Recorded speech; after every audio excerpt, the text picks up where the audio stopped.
Good afternoon, everyone. In this final presentation, I would like to give you a broad overview of statistical cooperation between EFTA and the European Union.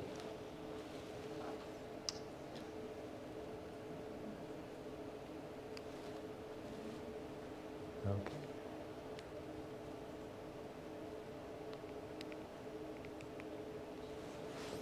Doesn't seem to work. Okay, thank you.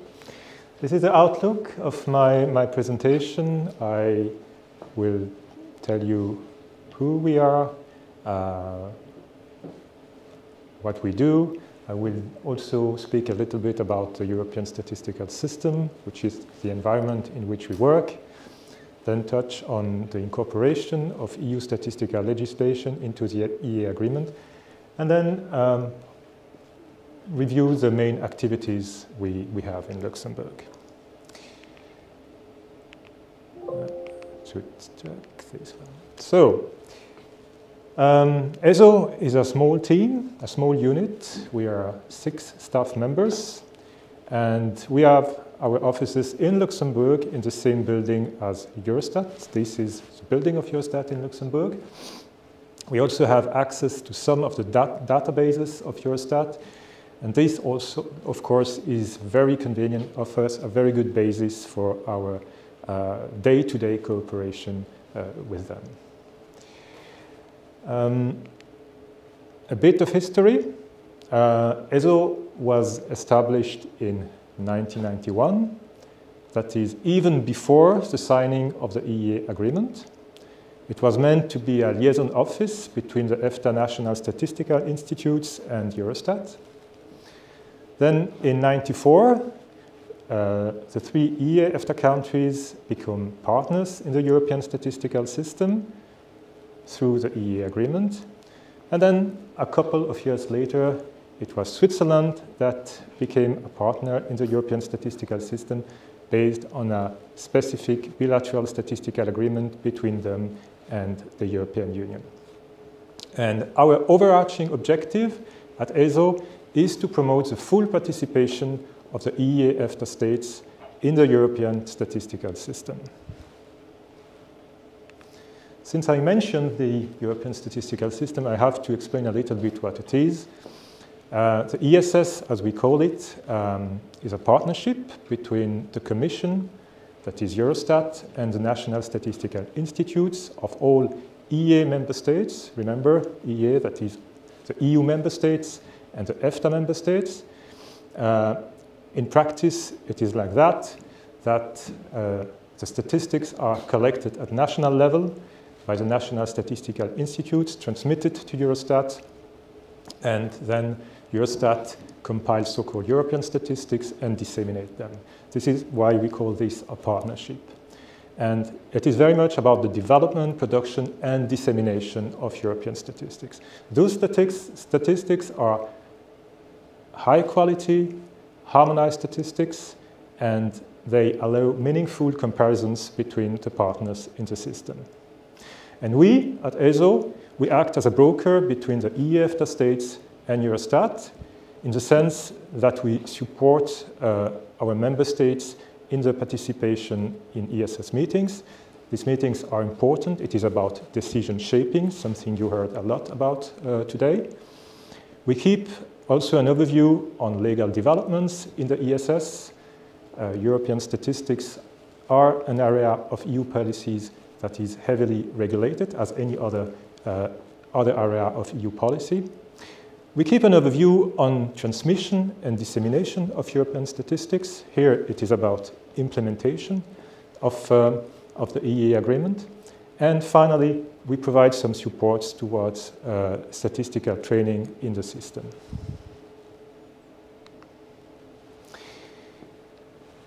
You already heard a lot today about incorporation of EU legislation into the EEA agreement. This is also an area where we are working on. It is actually one of the key tasks of ESO.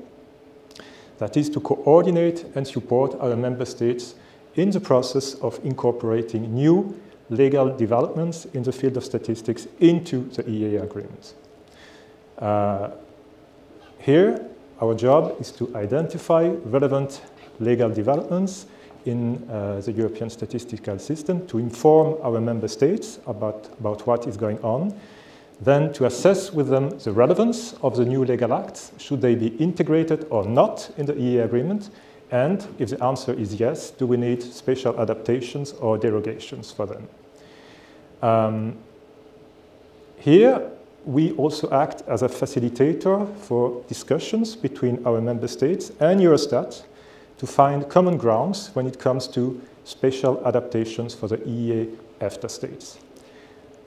On this topic, of course, we work closely with our colleagues here in Brussels, who then take over when it comes to the more formal part of the process, that is drafting joint committee decisions, and channeling them up to the EEA Joint Committee, which eventually results in an amendment of the EEA agreement.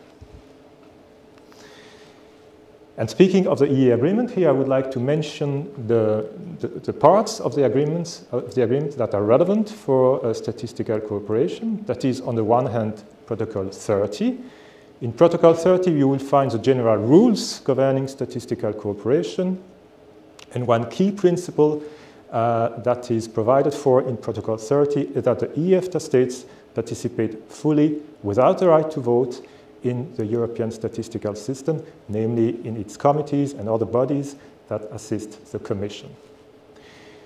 In Protocol 30, there is also the principle about the obligation for EFTA states to transmit certain data to Eurostat, and for Eurostat then to disseminate these data alongside the data of the EU member states. So Protocol 30 sets the general rules about statistical cooperation. When it comes to more detailed provisions about specific European statistics, then we have to revert to Annex 21 of the agreement. And in Annex 21, you will find, if you look at it, you will find a long list of EU legal acts, mainly regulations, that precisely describe how specific European statistics have to be developed, produced, and disseminated. And these legal acts are, of course, of key importance to finally have harmonized statistics in the system. In some cases, like in other areas of the EEA agreement, you will find adaptations, specific adaptations for the EEA-EFTA states, or sometimes complete exemption.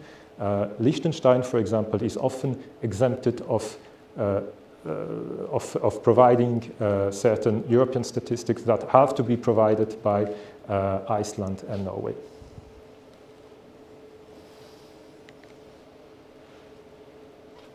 Once the data have been transmitted to Eurostat, we are, of course, very interested in having them disseminated also. And this is what we keep an eye on this, and we call this inclusion monitoring.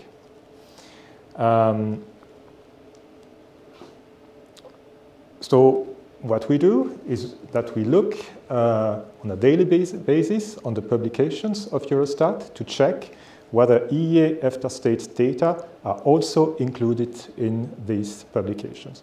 In most cases, I must say, it works very well. We find our data there. Sometimes there are data missing, and in these cases, we have to look further into the matter together with Eurostat and with the EEA-EFTA states to understand what is the problem.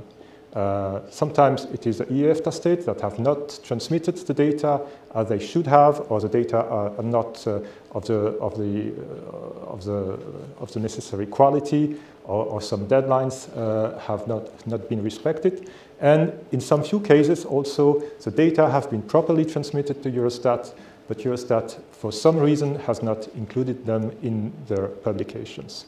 So this activity is very much about troubleshooting,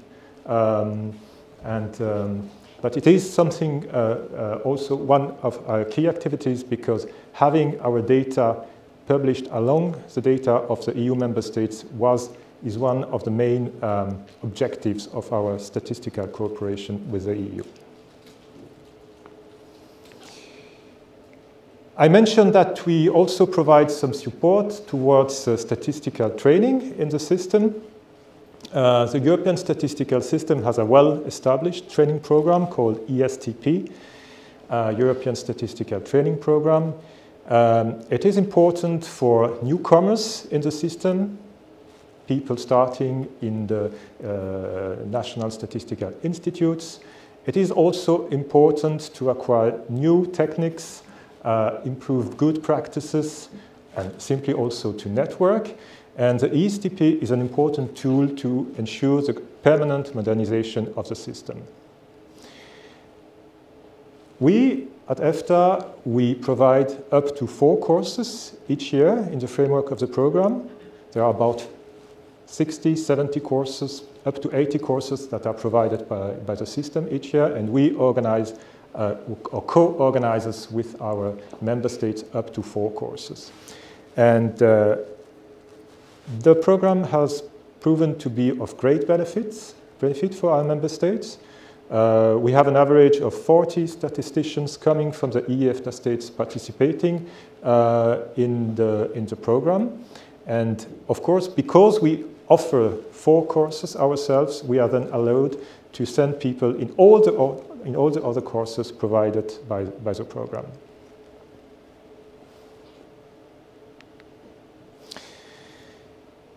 Then we also have some technical cooperation activities with third countries. Here we work together with Eurostat and with international organizations like the United Commission, Economic Commission for Europe, or even the United Nations Statistical Division, which is based in New York. Our purpose here is to make some capacity building in the partner countries. What we want them is to adopt Western standards for the production of European statistics. We want eventually to have also comparable statistics with them. And more generally, I would say the purpose of this is also because we do this also because we believe that good quality statistics, diversified statistics, make a contribution to well-functioning democratic systems and market economies. So for these type of activities, we have an annual budget of 700,000 euros. I realize that is very little in comparison to the figures we heard previously from the Financial Mechanism Office. But okay, this is what we have for these technical cooperation activities. Half of it is used to finance 2 second national experts coming from our member states and who are working for Eurostat in the technical cooperation unit. So this is half of the budget we have. And for the other half, we use it for specific projects in partner countries. And as I mentioned, we develop and implement these projects together, mainly with Eurostat, sometimes with the United Nations. And here you have an indication of where we deploy these projects. The bulk of it goes to the so-called ECA countries, Eastern Europe, Caucasus, and Central Asian countries, 62%. Then about 1/3 of the funds go to the Western Balkans and Turkey, and the remaining goes to the Mediterranean countries on the south rim of the Mediterranean.